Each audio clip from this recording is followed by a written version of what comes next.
Hello guys, I'm Bethany and welcome back to my channel. Today, I am finally doing my top 10 books of 2024. I know. It's kind of the end of January. I'm a little late on this, but I'm finally sitting down to talk about my top books of the year, and I am so excited. I love doing these videos. I love watching these videos because I love seeing what people's favorite books are of the year. Like, out of all the books that they read, what are their top books that they would recommend, that they keep thinking about, that they love? So I'm so excited to talk about mine. I love talking about books. And I'm very excited to talk about my favorite books of 2024. So I read like 160 something books in 2024, and I had like 20 something 5-star reads. I think I had exactly 20 5-star reads in 2024, and I picked 10 of those. They're like the top of the top, my favorites of my 5-star reads. I feel like I got really picky in 2024 with what I rate 5 stars, and 20 books I feel like is not much at all with like the amount of books that I read. So then having to pick 10 of those was very difficult. In some ways it was easy, in some ways it was difficult, but putting these in order has been so hard. Like, I can't really pick, well, besides my top book of the year, I can't pick what the order of these are. So I kind of have them ranked, but also the top 5 specifically could definitely change based on my mood. So also my dog is currently sleeping, so if you can hear some snoring, that's Rosie. So let's just get started. I'm gonna start with 10 and go down to 1. So you're gonna have to wait till the end to find out my top book of the year. So let's get to it, shall we? Number 10 is Finale and Spectacular by Stephanie Garber. This is in the Carval series. I did not put the entire Carval series because I didn't rate them all 5 stars, but obviously in order to read these, you have to read the first 2. This is the 3rd book and the holiday novella in the Carval trilogy, and I just love this series so much. I read it in November, I think, and I just fell in love with the series. I just absolutely love the world that Stephanie Garber has created, and I feel like it's just so magical and whimsical. I love the Once Upon a Broken Heart series. A Curse for True Love was actually in my top 10 of 2023, and it just feels right to have this in my top 10 of 2024. So basically this is about a magical carnival. You never really know what's going on. To be honest, it's kind of like a fever dream, but there's also romance, and this does take place before Once Upon a Broken Heart. So if you do want to read it in like the order that you're supposed to, you read this first. But if you have read Once Upon a Broken Heart, you should still read this. I did read them out of order and I still absolutely love them. So the 3rd book I feel like is just so good, so action-packed. It just literally had me on the edge of my seat. I love how the end wrapped up. It was just so good. And then the holiday novella came out in October, and this was just so fun, like a holly jolly magical time. And there's also a bunch of, can you see this? Illustrations in this, which is just absolutely beautiful, and I'm just obsessed. I just had so much fun. I read this in one sitting and it was just a blast. I love being back with these characters. And also the Barnes & Noble exclusive edition has a bonus scene, which was a sleigh. So I just loved this series. I loved the romance. It was like wholesome and sweet, but also like you never really know what was going to happen. You were on the edge of your seat. I loved the just world that she's created with this. Is so good. Number 9, Where Happiness Begins by N.S. Perkins. This is the 3rd book in her Evermore series. The first 2 are Where Time Stands Still and Where We Belong, which I did love those as well, but this one is my favorite in the series, and obviously one of my favorite books of 2024. I just absolutely love this book. Obviously, I'm gonna be so annoying and just say I love this book about all of them. We all know I loved all of these books, but basically this follows Lillian, and I think she's a bartender at this bar, and she also is an influencer. Like, she does social media. She's also needing a kidney transplant, and basically she runs into this band at her bar and posts them on her social media, and it does really well for the band. It helps them, and then the producer comes to the female main character and is like, hey, will you come with the band on tour, post about them more? And she's like, I can't, I need health insurance, so like I have to work and stuff. And he's like, why don't we get married? And that's what you're following in this book, and it is so good. It's very emotional. I feel like N.S. Perkins books are very emotional. Like, I cried reading this, which is kind of a theme. In a lot of these books, I did cry. Basically, you're just obviously following them as they move in together, as they are pretending to be married. And also there's like a touring situation where she goes on tour with the band, and I love that in a book. I love musicians, a tour, a band. I love that in a book so much, and so I love that in this book. And I just love the romance. There was so many like moments that I just could not get over, like a couple scenes specifically where I was like, oh my goodness, I cannot handle this. It was just so good, and I cannot wait to reread this book. Like, literally, I cannot wait. Oh my gosh, I love this book so much. Then like when I go through the book, I'm like, maybe this is higher in my ranking because I just love it so much. I want to reread this literally right now. Should I reread this? I'm so obsessed with this book. It's so, so good. Oh my gosh. I just love the characters, the romance, the main character. Like, it was a situation where he was very closed off at the beginning because of something that had happened to him in his past, but seeing him open up and just be the sweetest angel to the main character, I loved it. They also, the found family with the band, so good. Number 8 is Say You'll Remember Me by Abby Jimenez. This comes out April 1st. This year, I got an arc of it last year, obviously, and just loved it so much. It was so good. I love Abby Jimenez's books. She pulls at your heartstrings, but she also is so funny. So her books are hilarious, and this one was so good. It follows a vet, and the female main character is a caretaker for her mom who has dementia, and you're just following them. I don't want to say too much about it because I feel like you should go on pretty blind. I just absolutely love this book. I literally read it like in one sitting pretty much. I got the arc on Halloween and I just read the whole book that day. That's usually how I am with Abby Jimenez's books. I cannot put the book down. Like, I literally physically cannot put the book down. When I read Abby Jimenez's books, I have to read it all in one sitting, which is how this was with this book. It was pretty gut-wrenching, I'm not gonna lie, but I feel like Abby Jimenez is very like caring and intentional with the way she writes the more triggering topics in her books. It's definitely not a rom-com. Like, if you've read Abby Jimenez's books, you know there's like funny moments, but it's not a rom-com. It's very emotional and heavy at times, but I just loved it. It was gut-wrenching, but it was beautiful. I loved it so much. I cannot wait to reread it, listen to the audiobook, and it comes out in a couple months, so you should definitely pre-order it. I literally wrote my review, my stomach hurts thinking about this book, which I feel like when I love a book, a lot of times if it's very emotional, my stomach physically hurts because of the way it makes me feel. So anyways, the characters also would just do absolutely anything for each other, and I can't. Okay, number 7 is Wisteria by Adeline Grace. This is the 3rd book in the Belladonna series. I read this in a reading vlog, sobbed like a baby, uncontrollably sobbed. Literally, am I okay? No, I was not reading this. I just love this book. If you don't know, the Belladonna series is, the first book follows Signa, and she basically, death follows her. The actual physical embodiment of death follows her, and she is solving a mystery in the first book, and then she's solving a mystery in the second book. There's also a romance going on, and then the 3rd book follows a different character, but I'm not gonna say who the character is because I feel like it is kind of a spoiler. This book is so good. Like, the romance in this, the slow burn, the tension, the like banter. There's like a definitely like enemies to lovers situation going on, forced proximity. In the end,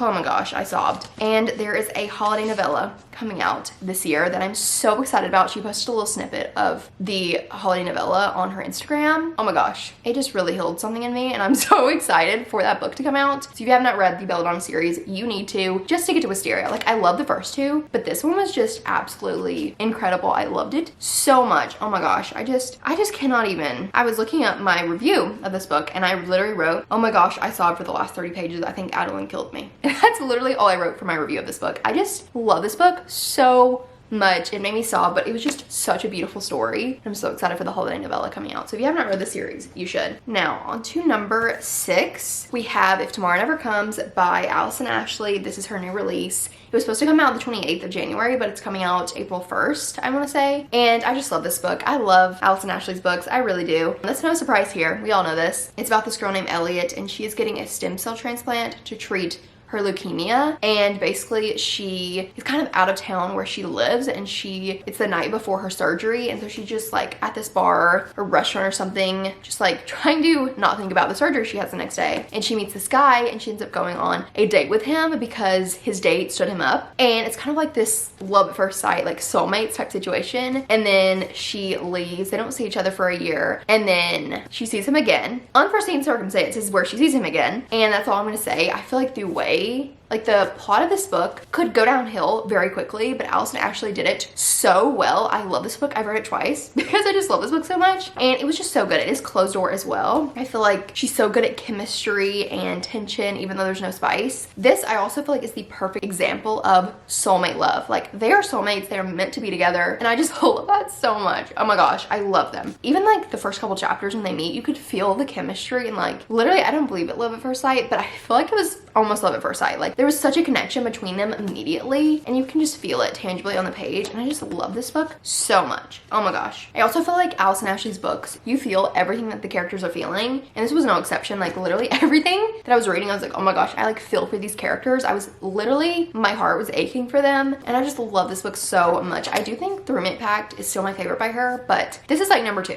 It's so good. I cannot wait for it to come out. You should read this. It's so good. Also, I feel like I could not put it down. Like, I literally flew through it. I needed to know the end. I could not stop reading once I started, which I feel like is the case with a lot of these books. Okay, now I think we're in the top 5. Yes, we are in the top 5 of the year. Who's excited? Like I said, the top 5 were so hard to rank because I love all of these so much. Honestly, the top 10 were so hard to rank because in different days, this could be my favorite of the year, honestly, because I just love them so much. So, number 5, The Invisible Life of Addie LaRue by V.E. Schwab, which is crazy that this is number 5 because, or just in my top 10 of the year, because I procrastinated reading this for so long. I put it off. I had it on my TBR cart for so long and I didn't read it. And then I finally read it in 2024 and it is in my top 5 of the year. I love this book so much. It's basically about this girl named Addie and she makes this deal with a devil basically to live forever, but in order to live forever, no one will remember her. So you're basically following her throughout her life as she like goes to different places and stuff like that. But every time she talks to someone or has a, you know, relationship with someone, they forget about her once they leave. So there's like a past and present timeline. In the past, she's in France and Europe and stuff like that. And then in the present, she's in New York City. And then like a little bit into the book, something happens, which kind of changed the trajectory of Addie's life. And it's just so good. Like, this story is so beautiful. I love V.E. Schwab's writing. This is my first book by her. I love her writing so much. It's so lyrical. I feel like just her sentences, I'm like, how do you come up with that? It's so simple but so good. Also, the audio of this is incredible. I listen to this pretty much exclusively on audio. The narrator is incredible. It's narrated by Julia Whalen, which we all love. If you listen to audiobooks, you know she's incredible. And I feel like she was so good at like speaking in the other characters that Addie would interact with. Like, her inflection in her voice was so good. And the audio was just incredible. I could not put it down. I listened to it so quickly. And the end had me crying, but I feel like it was just like a very satisfying ending. I loved it. There were so many beautiful moments in this book that I think back on and I'm like, oh my gosh. I was doing my review of this on Instagram the other day and I was making my little aesthetic. And there was one quote I saw on Pinterest and I literally started tearing up because it just makes me so emotional. Like, I just love this book so much. And just the lessons that Addie learns and the person that she is. I just love Addie and I love her story and I just love this book so much. So number 4 is First Time Caller by B.K. Borison. This comes out in February and I just love this book so much. Obviously, this is about the male main character is a radio show host at this romance hotline and the female main character is a mechanic. And I don't want to say too much. I feel like you should go in blind. There's aspects of the book that I didn't know going into it, which I thought was really fun. It's inspired by Sleepless in Seattle, which I have not watched, but I feel like if you love like 90s rom-coms or like 2000s rom-coms, it feels like that. It feels very magical. It's for like the hopeless romantics. The female main character is definitely a hopeless romantic and the male main character is kind of jaded on love, and just seeing them come together and the banter and the chemistry between these two, I just love them so much. This book was magic, like truly magic. I love B.K. Borison's writing. I feel like it's so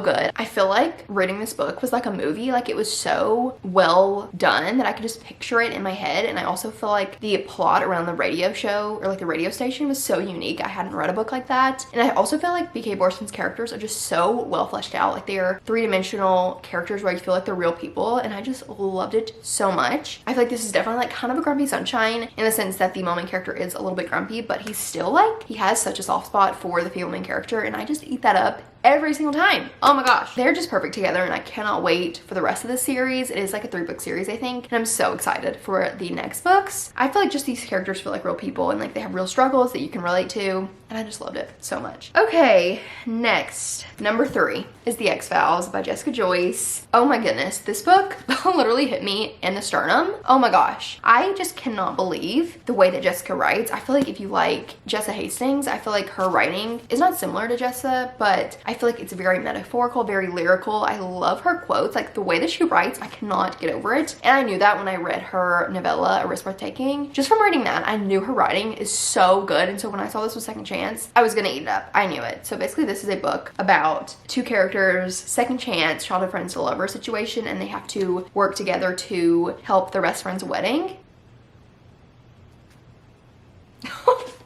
Me literally reading this book wanting to cry. Oh my gosh, it's so good. Now when I put this, I'm like, maybe this is number 2. I just love this book so much, but then I also love the other 2. I need to finish my reread of this. I've been listening to the audiobook, but I had to pause it because it just makes me emotional and I have to calm myself down. So anyways, this book was just so good. I love Second Chance, Childhood Friends to Lover, so I knew I was gonna love it. The male main character is so in love with the female main character, like Jessica Joyce has said.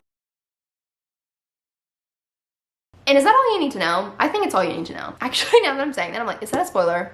I don't know. I just like literally from the first chapter of this book, I knew it was gonna be 5 stars. I knew it was gonna be my top book, one of my top books of the year. I just knew it. Like I just had this gut feeling. You know when you find a book and you just feel it immediately? That's how I felt about this book. I feel like these characters, like their love is so beautiful and sweet and perfect and like heartfelt and deep. And I just could read literally so many more pages of them. I love this book so much. I also love the friendship aspects of this book. I loved the female main character. I really related, I feel like, to both of them. I feel like there's aspects of George's character, the female main character, that you can really relate to, especially in like friendships and things like that. Also, this is single POV. You only get George's POV, but I feel like even with the single POV, you can like literally feel how the main character's feeling. And I think that's a talent to have, where an author can write a single POV book, but you know and you can feel how the main character feels, even though you're not in his head. I think Jessica Joyce is incredibly talented at that. This also doesn't have alternating timelines, but you get snippets of the past, and I think that is so well done. It was so good. Like, oh my gosh, so good. It's just like so deeply personal to me. Like, I love this book. It's literally in my heart. It will never leave. I cannot handle this book. Oh my gosh, I need to continue my audiobook listen of this. That's basically what I've come to realize as I'm talking about it, that I need to continue my reread of that on audio. And there's like a specific scene I'm at. I know it's gonna wreck me. I just know it. Okay, top 2 books of the year. Are we ready? Number 2, Funny Story by Emily Henry. Probably not surprised. Honestly, probably not surprised by any of these, but this, I just loved it so much. This is my favorite Emily Henry book. I feel like everyone has their Emily Henry book. That sounds crazy, but if you read Emily Henry, you know what I'm talking about. Like, there's one of her books that's just yours. Like, you relate to it. You feel so seen in it. You just love it so much. And that's how I feel about Funny Story. It was so good. I just felt so connected to these characters, and they felt so real. Like, I was literally just watching their daily life, like them just going about their day, going about their life. And I feel like it was very mundane, but in such a good way. Like, not in a bad way. I feel like mundane has a negative connotation, but I mean, like, you're literally just reading about their life, and I feel like that's so beautiful. It made me want to be like more intentional in my life. I didn't say what this is about, but basically this follows Daphne and Miles, and basically their exes break up with each other. Daphne's ex breaks up with her, and Miles' ex breaks up with him, and then they get together. And so then Miles and Daphne need to be roommates because they have nowhere to live, or Daphne doesn't have anywhere to live, so she moves in with Miles. So that's the vibe. It's a roommate situation, friends to lovers, and I just love that so much. I feel like the plot, I just love. It was so fun. But also Daphne is a librarian, and she inspired me to apply at my library where I work now, which literally changed my life. So I give credit to literally Funny Story because it made me want to apply at my library, and now I work there and I love it so much. So it's just really, really fun and cool how books can do that. They can like inspire you, and that's how Funny Story inspired me. Also, the main character really reminds me of my husband, so I feel like that kind of made me relate to it a lot because I can like see myself in these characters because Miles is very much like my husband. Also, I feel like these summer vibes of this are so good. It makes me want to go to Michigan, where this book takes place, and see it in the summer because it seems so fun. I also read and listened to this, and the audiobook is so good as well. So read it, listen to it. You'll have an incredible time either way. There's like some friendship aspects in this book, which I really loved. I feel like Daphne's really finding herself outside of a relationship, which I also loved. It was just such a beautiful story. I love this book so much. I feel like it's in everyone's top 10 because it was just incredible. Like, Emily Henry's books are so good, and the paperback of this comes out in February, and I'm so excited to reread it and annotate it. I didn't want to annotate my hardback because, I don't know, this just feels special to me, so I want to get the paperback and annotate it. I'm so excited to reread it again because it's just so good. I love Daphne's journey throughout this book and just seeing her find herself, the relationships, the friendships, the way that the relationship between Miles was like friends and then became more. They became like best friends, but then they also obviously fell in love, as they do in romance books. And it was just so good. I love this book so much. This is definitely a comfort book for me. I just feel like literally so seen in it, and I just love this book so much. So now, my top book of the year. Who is ready? Does anybody have a guess? I'll let you guess. Now I'm gonna tell you. So, my top book, well, technically books of the year, is the Rebel Blue Ranch series by Lila Sage. You're probably not surprised. I feel like I talk about this series all the time because I just love it so much. So I just had to put all of them in my top of the year. Wild and Wrangled, I read an arc of, so it's also included in this. I might put it on the screen, it might not. I might get annoying because I like move my head and then it'll get in the way. We'll see, but it's also my top of the year because I read it in 2024 and I just love the entire series. So if you don't know, this is a cowboy romance series and it follows a group of siblings. Well, the last one is not a sibling, but kind of a family member. So the first one is a brother's best friend situation. I really enjoyed this one. I gave this a 4.5, but I feel like if I reread it, I would give it 5 stars. And then there's Swift and Saddled, which is a black cat golden retriever. The main character is just a sweetheart. She's an interior designer. He is like renovating the guest ranch. I just love this book so much. And then Lost and Lassoed is kind of hate to love situation. I don't want to say too much. I feel like going to Lost and Lassoed blind because it's about the characters that you've probably been wanting to read since the beginning. And then Wild and Wrangled is a second chance romance, childhood friends to lovers. And if you're wanting to know what my favorite one is, I do not know. Like I literally cannot choose. I need to reread Swift and Saddled because I've read Lost and Lassoed 3 times. I've